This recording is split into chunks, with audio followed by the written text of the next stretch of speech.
को पहले ये समझना होगा, या ये जानबूझ के जो धोखे की राजनीति करते हैं और लोगों के आत्मविश्वास और भावनाओं से खिलवाड़ का काम करते हैं, उससे काम चलेगा नहीं। क्योंकि शासन पद्धति एक शासन पद्धति के अनुसार ही चलती है। ये युद्ध है और इसलिए केंद्र सरकार कूदी हुई है। लेकिन जिस प्रकार से युद्ध में जो डिफेंस होता है, वो डिफेंस केंद्र सरकार के पास है।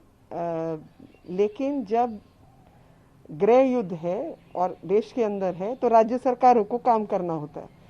तो जो स्वास्थ्य है वो राज्य सरकार का विषय है, और ये वही राज्य सरकार के लोग हैं जिन्होंने केंद्र सरकार पे प्रेशर बनाया।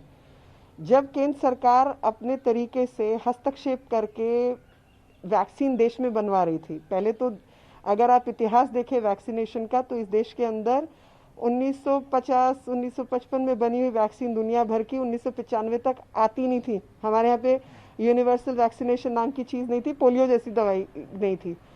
तो इस सरकार ने काम करके जो दिसंबर में दुनिया में वैक्सीन बनी, जनवरी में भारत में लागू हुई और भारत में भी लोगों को मिलने लगी, जो कभी हुआ ही नहीं था। और उस समय पर इन सब ने मिलके उन वैक्सीन के खिलाफ आवाज़ उठाई और आपके 3-4 महीने देश के खराब किए और वैक्सीन को भी नुकसान पहुंचाया। लोगों को जो आंकड़े में बढ़ोतरी हुई वो भी ऐसे ही नेताओं के करके हुई। तो जब आपदा के समय पे केंद्र सरकार अगर आके कोई काम करे आपके लिए, तो उसका मतलब ये नहीं है कि राज्य की कोई जिम्मेवारी नहीं है। राज्य ने उस समय लोगों को भ्रमित और गुमराह करने के लिए कहा कि हमें 18 से 45 वालों को भी पहले करना है।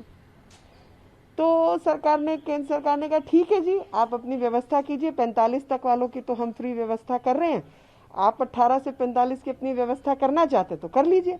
अब उसका अधिकार आपको दे दिया कि 18 से 45 वाले की व्यवस्था आप कीजिए, तो वो व्यवस्था कर नहीं पाए हैं।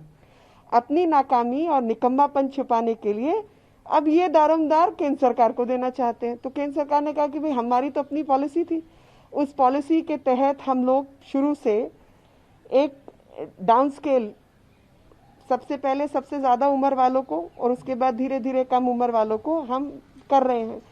पूरे देश भर में ऐसा ही चल रहा है और पूरी दुनिया में ऐसा चल रहा है।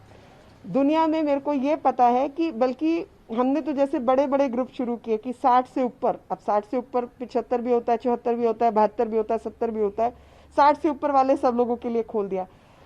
जर्मनी के अंदर अगर एक पति की उम्र 50 साल है और पत्नी की 48 साल है, तो पत्नी का नंबर नहीं आया है, क्योंकि पहले 50 होगा, फिर 49 होगा, फिर 48 होगा।